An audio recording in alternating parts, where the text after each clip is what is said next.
How long did it take for the Earth to end? 3 short days. Looking from this window, it seems impossible to imagine that an invasion took place out there. How arrogant we were to assume that we were alone in the universe, and how complacent we had become, going about our little lives, while all the time our world was being watched by an intelligence greater and far less sympathetic than our own.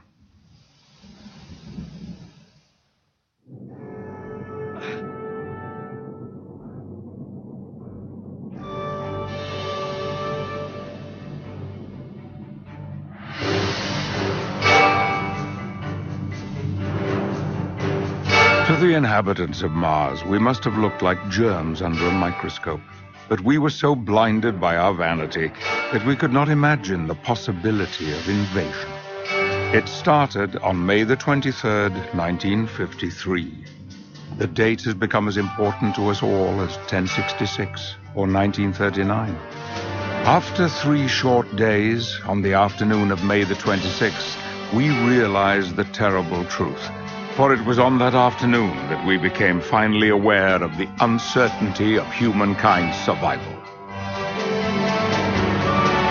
I had been visiting my friend Ogilvy at his Clifton Observatory in Bristol.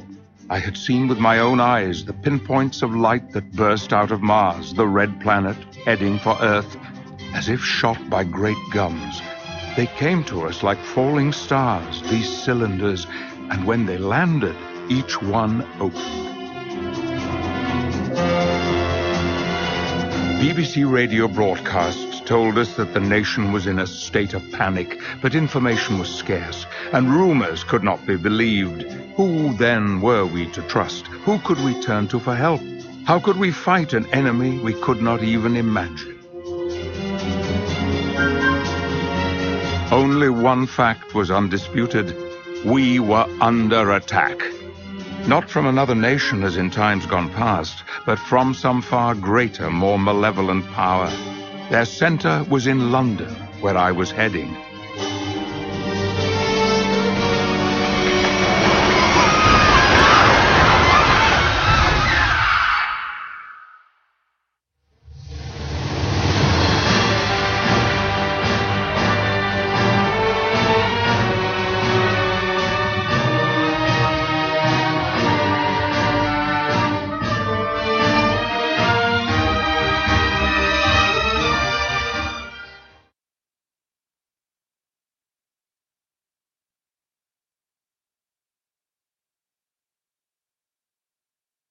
When I came to, I found a scene of utter devastation. Alive and sound in body, thank heaven, but how long had I been unconscious? My watch, the hands had been frozen at the moment of impact. I no longer had any sense of time.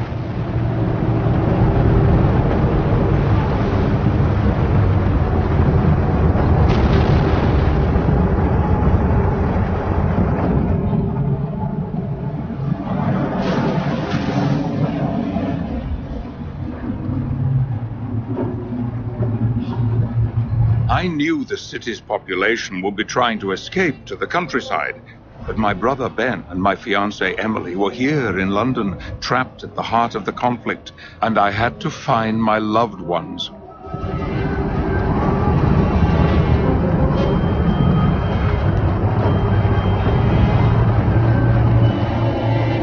The train looked as if it was a child's toy that had been thrown to the ground.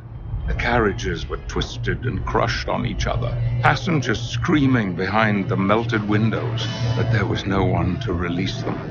During the Blitz, a bomb had fallen directly on the Waterloo line. This looked like a dozen had fallen.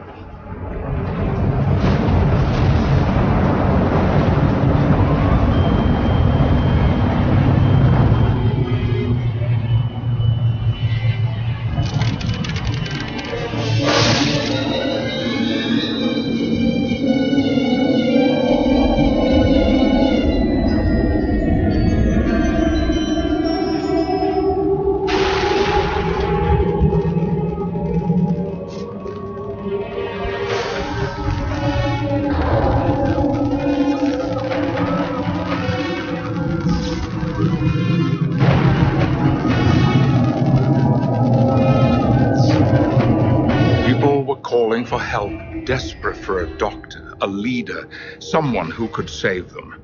Guiltily, I passed by. How could I stop for one without stopping for all?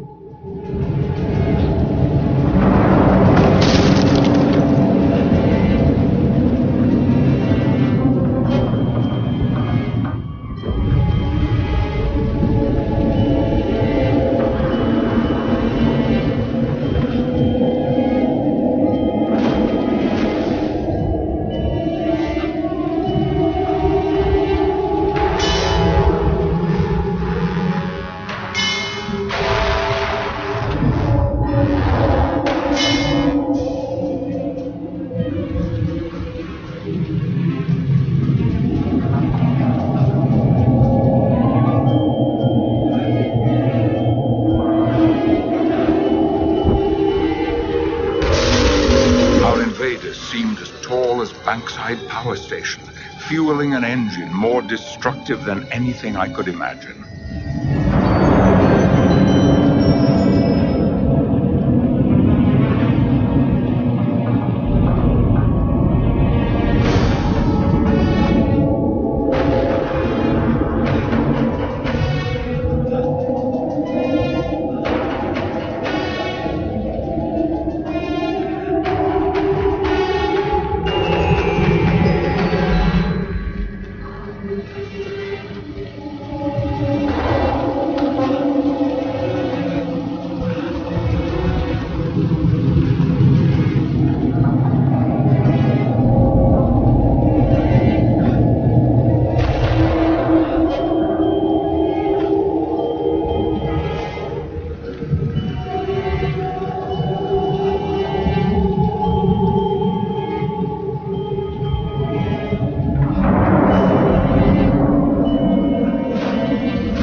The man who was helping pull survivors clear of the wreckage told me his name was Sergeant Jack Carstairs. It seemed he witnessed the attacks from the very start.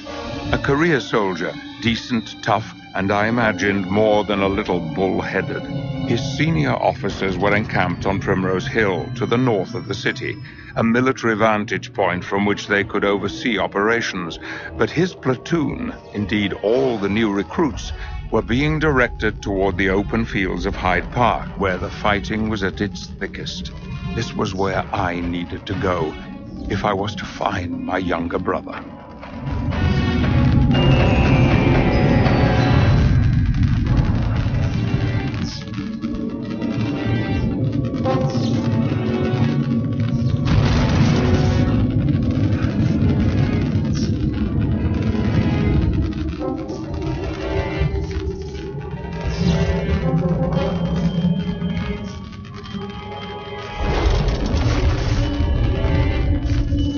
In the space of a few hours, my world had been turned on its head.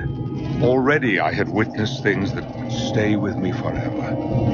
If the streets around the BBC had been cut off and overrun by the invaders, that meant the whole of the city center, from Westminster to Regent's Park, must already have fallen. Even now, the idea seemed impossible.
mercy on us all. There are no more trains leaving from Paddington Station. No more trains from Paddington Station as the building is no longer safe. All non-military...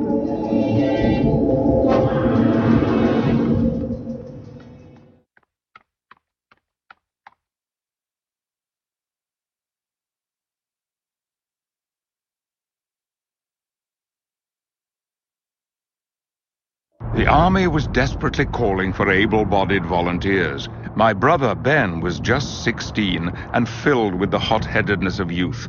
I knew he would try to enlist as a land soldier. Our mother was frightened that he would be killed. And Emily, my beloved fiancée, where would I find her? Surely not among the bookshops of St. Paul's where she was employed. I could not bear to think of her alone and terrified, imprisoned among the ruins of our great city. I felt sure she would try to reach our family home in Stanford Street.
Getting out onto Sussex Gardens, I found more devastation all the way to the Edgware Road.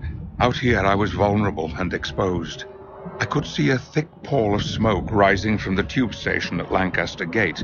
For years after the war, many of these back streets would remain derelict and unsafe, the haunt of those beyond the law. But for now, the streets leading down toward Marble Arch and Hyde Park were filled with smashed vehicles and smoldering debris. And those terrible, monstrous things.